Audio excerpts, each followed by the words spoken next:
violent appetites grew beyond my control. Couldn't stop it, so I imprisoned her, locked her away.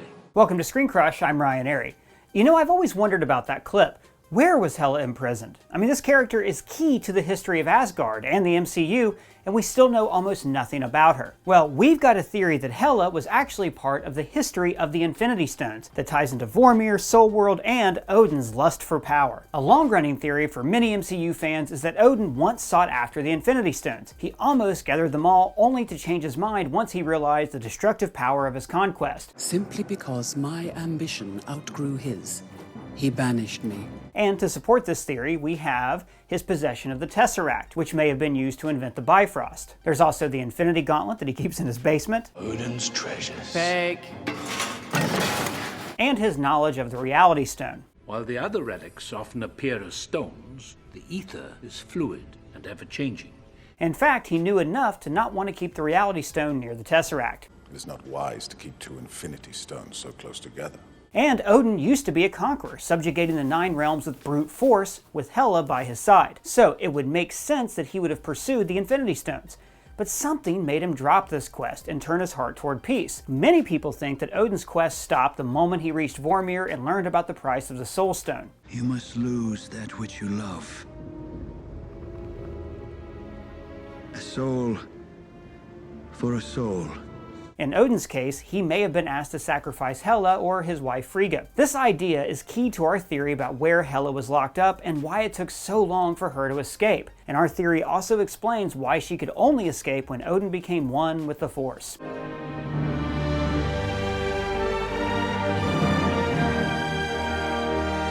We also think that Odin secretly benefited from her imprisonment, and not just because he was removing a dangerous megalomaniac from the right hand of his throne. So here's our theory. What if it was actually Odin who created the Soul Stone's price, a soul for a soul? Infinity War establishes that the Infinity Stones do have a kind of certain intelligence. You might say it has a certain wisdom. So Odin might have built the Well of Souls on Vormir as a way to communicate with the Soul Stone. Oh, hey Soul Stone, what's up? Hey Odin, I'm hungry. You got any of them sweet, sweet souls? I mean, someone had already visited the Well of Souls because someone had to have drawn the map that led Gamora and Thanos to Vormir, right? I found the map to the Soul Stone, and I burned it to ash. I burned it. So we know the Soul Stone had some intelligence, but maybe it's a malevolent intelligence, demanding Odin sacrifice more and more souls for him to feed on. Does it have to be human? This is how the original Soul Gem operated in the comics, when Adam Warlock was its host in the 1970s. When the stone demanded Odin's soul, he would have made a counteroffer. I've come to bargain. He tells the stone, well, what if you only take one soul as a sacrifice? And then the Soul Stone would respond with, maybe, but that seems like a quick meal. I would need that one soul to be someone who's loved, someone who's worthy of my hunger. You always had to win, didn't you? For a stupid orange rock. And at this point, Odin realizes that Hela would totally sacrifice him to get this Infinity Stone. It's him or her. But Odin, the old softy, doesn't want to kill his daughter, so he makes a bargain with the Soul Stone. Odin and the Soul Stone form a symbiotic bond. It has the characteristics of a symbiote, which needs to bond to a host to survive. He tells the Soul Stone that it can have Hela, imprisoning her inside of Soul World. That's the orange pocket universe inside the Soul Stone that we saw in Infinity War. The stone agrees to imprison Hela inside of it, but with limitations. Odin has to use all of his strength to keep Hela imprisoned so the stone can feast on her, and the focused energy also prolongs his life. In exchange, the stone allows Odin to use a portion of its power, and maybe the Odin Sleep is a way for him to recharge this energy, to keep her trapped inside Soul World. And after Odin's death, this power would return to the Soul Stone. And so the stone wants to keep Odin alive, because if he were to die, then Hela would be freed and the stone would lose its grip on her tasty, tasty soul. This all seems complicated. What makes you think that Odin had the power of the Soul Stone? Heimdall. Heimdall? Yes, that's right, Heimdall. Heimdall continuously shows that he has the powers of the Soul Stone. There's his omnipotence. From here, I could see 9 realms and 10 trillion souls. His eyes are orange like the Soul Stone. And remember when Wanda gave Thor a vision? I'm of your eyes. Oh, They see everything. Remember, her powers are also tied to the Infinity Stones, and all of the stones are linked. Thor's vision actually came true, as we pointed out in this video. In Ragnarok, Thor gets lightning powers and destroys people, just like in his vision. Heimdall calls him, You're a destroyer, Odinson. and he destroys Asgard. Plus, he actually says, I've had a vision. A whirlpool that sucks in all hope of life, and at its center is that. and remember, at the end of Infinity War, it was the Mind Stone and the Vision who were at the center of the snap. So, much like Tony's vision, Thor's vision was a warning sent by the Infinity Stones through Wanda. And who does Thor meet in his vision? Heimdall. Exactly. Because Heimdall is imbued with a portion of the Soul Stone's power, he is the voice of the Soul Stone in this vision. They see you leading us to hell. Odin would have bestowed the power of the Soul Stone on someone else because he knew that he could not be trusted. Odin is a power addict, and the Infinity Stones are his ultimate fix. That's why he put the Tesseract on Earth, and why he wouldn't let two Infinity Stones stay together on Asgard. Tesseract is already on Asgard. It is not wise to keep two Infinity Stones so close together. Passing the stone's power to his faithful watchman, Heimdall, was a way to ensure the safety of the realms, while also denying himself the temptation of this power. Odin, proud to have it, shamed of how he got it. This could also be the MCU interpretation of the myth of Mimir's Well. In the Old Norse Eddas, Odin sacrificed his eye to Mimir's Well in exchange for wisdom. Now that legend might turn out to be a combination of separate events, as we've already seen that MCU Odin lost his eye in a different way.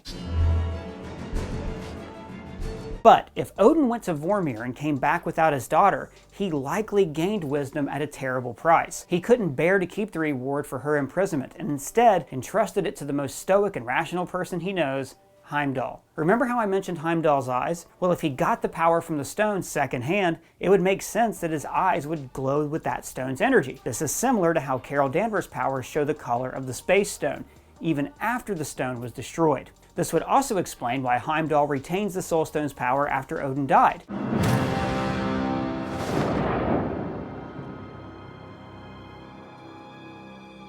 I see you, but you're far away. Because Odin wasn't the one wielding those powers. They were gifted to Heimdall.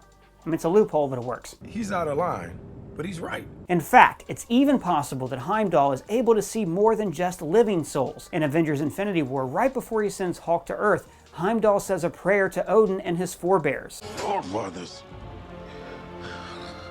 let the dark magic flow through me one last time. Implying that he can see the honored dead in Valhalla. Not too big of a stretch, since the Wakandans are also able to communicate with their dead. All of you are wrong! Now back to Odin and Hela. Odin sacrificed Hela's soul, but he did not do this so he could have the Soul Stone.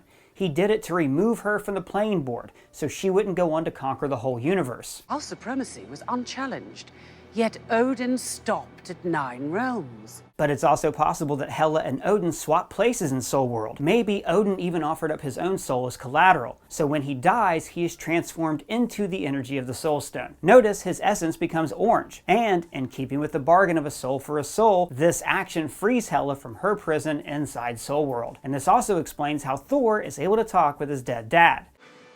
It's too strong. Without my hammer, I can't. Are you Thor, the god of hammers? According to Asgardian myths, the honorable dead go to Valhalla, which is a mead hall paradise for noble Asgardians who die in combat. Or, if you're a Klingon watching this video from the 24th century, it's like Stovo Kor.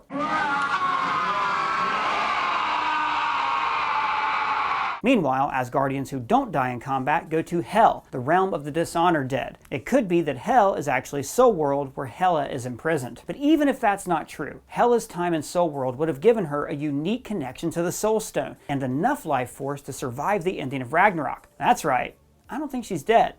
You lost me again. Recall the most important rule of the movies: if you don't see a body, the character almost certainly is not dead.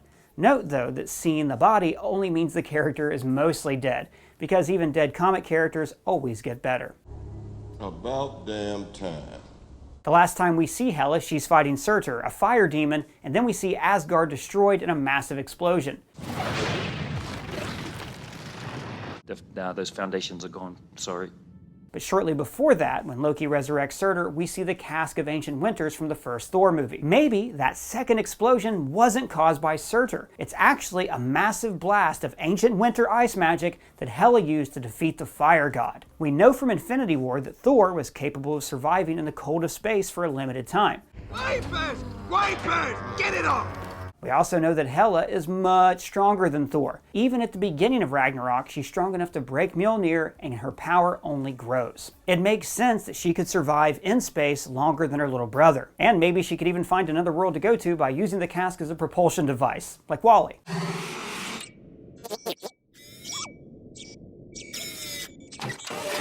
Or her connection to the Soul Stone possibly would keep her tethered to the realm of the living. So do you want to hear a wild theory? Yes, I do, very much so. All right, here we go. What if this entire experience changes Hela so much that she becomes the MCU's version of Mistress Death? You would have a queen, not dark, but beautiful and terrible as the Lord! So imagine if Hela returns in Thor Love and Thunder as an emaciated, corpse-like figure who evokes her claimed title as the Goddess of Death. The villain for Love and Thunder is Gorr the God Butcher, who might be too much for even 2 Thunder Gods to take down, the second Thunder God being Natalie Portman as Thor. So at the last minute, a savior arrives to fight Gorr. Hela. Even without her taking on Gorr, the implications of Hela being connected to the Soul Stone are huge. At the moment, the Infinity Stones are in a different physical state, because Thanos atomized them after killing half the universe. Reduced to atoms. So the stones still exist, but their power is no longer easily accessible. But people who've been imbued with some of their essence still have that power.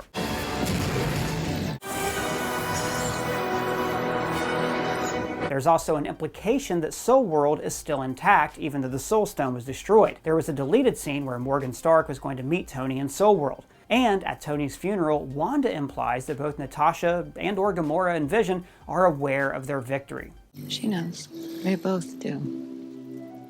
Meaning that perhaps she can sense them in Soul World. Well, that's just our theories. Let me know yours down in the comments below or at me on Twitter. And if it's your first time here, be sure to subscribe and smash that bell for alerts. For Screen Crush, I'm Ryan Arey.